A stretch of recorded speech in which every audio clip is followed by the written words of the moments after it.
What's happening, my fellow aviators? RandomEd787 here.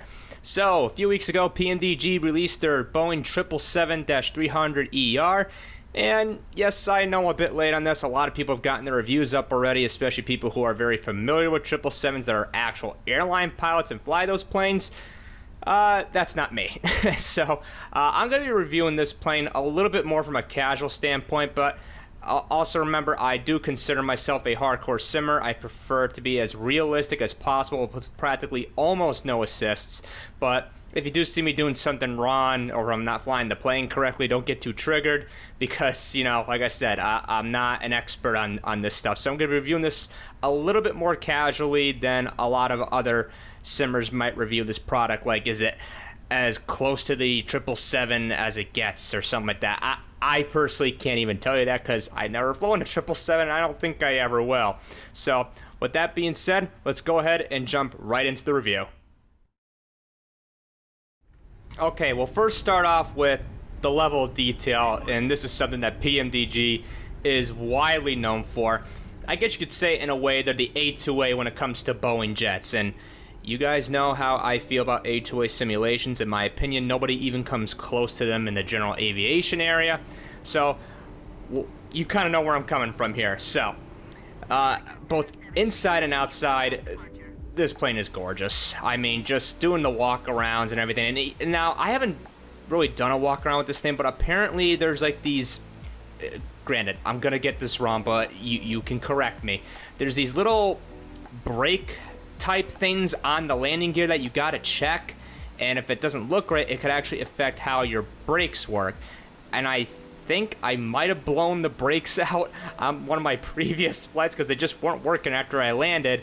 I don't know if I landed too hard. I had the auto brakes on forward, but for some reason the brakes just went, they just didn't want to work anymore. So but you can let me know what that is. I totally forgot. So but yeah, just doing a little walk around this plane, just hearing all the sounds of like the APU or air coming out of the plane, just it's just so immersive. But then once you get inside the plane, it gets even better, especially in that cockpit. I'm just gonna go ahead and say this: I think this is the best jetliner cockpit ever in terms of looks. And maybe in terms of button layout, I'd still probably give that to Airbus jets. But when it comes to the overall aesthetic and how it feels, the 777 just feels like a home away from home. It feels like you're home in the sky, especially at night. I mean, seriously, just look at some of this video right here. How can you just not want to jump in a real 777 right now, go to 33,000 feet at nighttime, and just have a sip of coffee or even in the morning, just, you know, just... it's just so immersive and so peaceful. I can't explain it. It's just, you got all these little green highlights that, you know, things glowing in the dark and all that. It just looks absolutely beautiful. And then not only that, you get a full freaking cabin. Not half a cabin, not like a quarter of the cabin. No, you get the entire Boeing 777 cabin from first class to business class, and where the majority of us sit, back in economy. So... and it all looks great. And I've already set my own custom views so I can do wing views, engine views, stuff like that. And also, once again, just look at this cabin at night. I mean, doesn't this just make you want to get a first class ticket and just relax? Or maybe watch some YouTube while you're on a long haul flight or something like that. Just, I can't tell you how much I live for this kind of stuff. I absolutely love it. So... attention to detail on this plane is incredible, and the sound design absolutely top notch, especially when you're taxiing. That's the thing that really stood out to me. Like you hear all the creaks and cracking and rattling.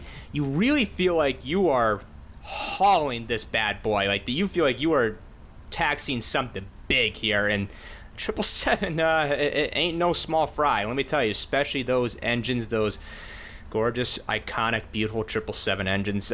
Everything about the detail of this plane, absolutely incredible. PMDG knocked it out of the park here, obviously, once again.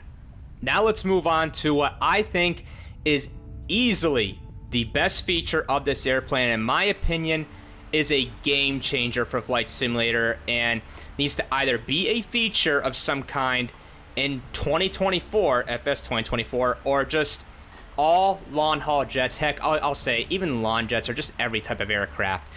And that is called auto cruise. Now, What this basically is kind of like something that dynamically adjusts the sim rate. And if you don't know what the sim rate is, basically it means, fast forwarding, time, like making things go by faster. I haven't ever really used an increase in sim rate, really, because it doesn't really work that great. And plus, the thing is, when you do it with an autopilot on, at least from what I've heard with other people, I haven't tried too much, but it can really screw up your flights and just make the autopilot just go off the wall. Well, this auto cruise feature pretty much fixes those problems. Now, is it perfect? No, but let me tell you, it works pretty damn good. So, basically what it does is once you're at, say, you get to your cruising altitude, right? And you can increase the sim rate as high as 16 times. 16 times the detail, as Todd Howard would say. So, what it'll do is it'll dynamically adjust the sim rate if it needs to. Like, say, for example, you're coming up to a waypoint that requires a big turn. It'll dynamically slow it down just so the autopilot can catch up with it. You don't have to touch anything. However, though, I don't recommend using the 16 times sim rate, mainly over land and dense areas. If you're over the ocean, it's fine, but it has a tough time at times when you're doing it over land. In fact, I had a flight I was doing recently where I did that, and I tried to put the sim rate back to normal, which I did, but then the game got super stuttery. Now, luckily, I was able to save and load the sim back to where I was. I didn't lose any progress. My flight plan was still in the FMC, so I was very impressed by that. So that's the only time I ran into it. So just use that 16 times 1 very sparingly. Try to only do it over the ocean where there's not a lot of things that have to be rendered outside. It's just, nothing but water. So just try to only go as high as 8 times sim rate. But I've literally been able to complete flights. Like, for example, I flew from Miami to London, which would normally take about 5 to 6 hours. I got it done within an hour and a half. I can't explain to you how awesome that is, that I can take a long-haul jet and get it done almost in the blink of an eye. Well, okay, not the blink of an eye, but you know what I mean. So I really hope this becomes a thing with just with all jets, if not maybe all planes. I hope this is a feature they can put in FS 2024. And also, I hope Fly-by-Wire with the A380 has something like this. I'm telling you, this thing is a game changer. Now, one quick side note, there is something, I believe it's in the bottom right. I'll put up on screen here. Do not hit this button because this will keep increasing the sim rate. And I did that once to about 128. Yeah, let's just say I had to restart the entire flight. It does not like it when you press that button, so avoid that at all costs. But I can't tell you how much I love this feature, and I hope we see it with more airplanes, if let alone becoming a feature in a simulator down the road. One more quick note about the auto cruise.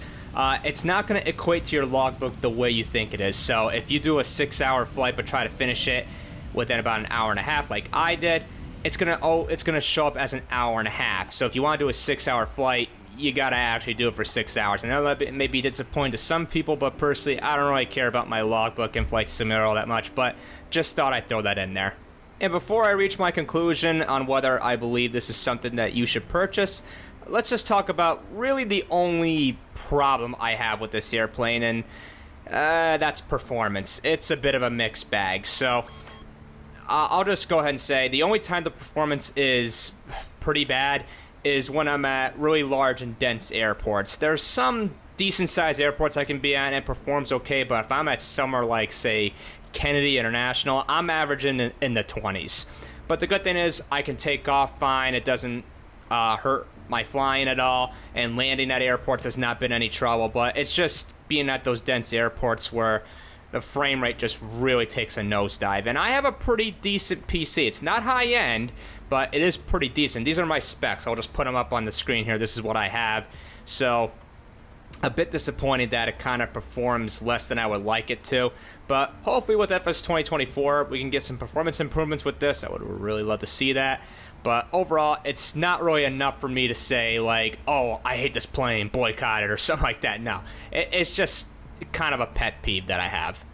Okay, so at the end of the day, is the PMDG Boeing 777 worth buying?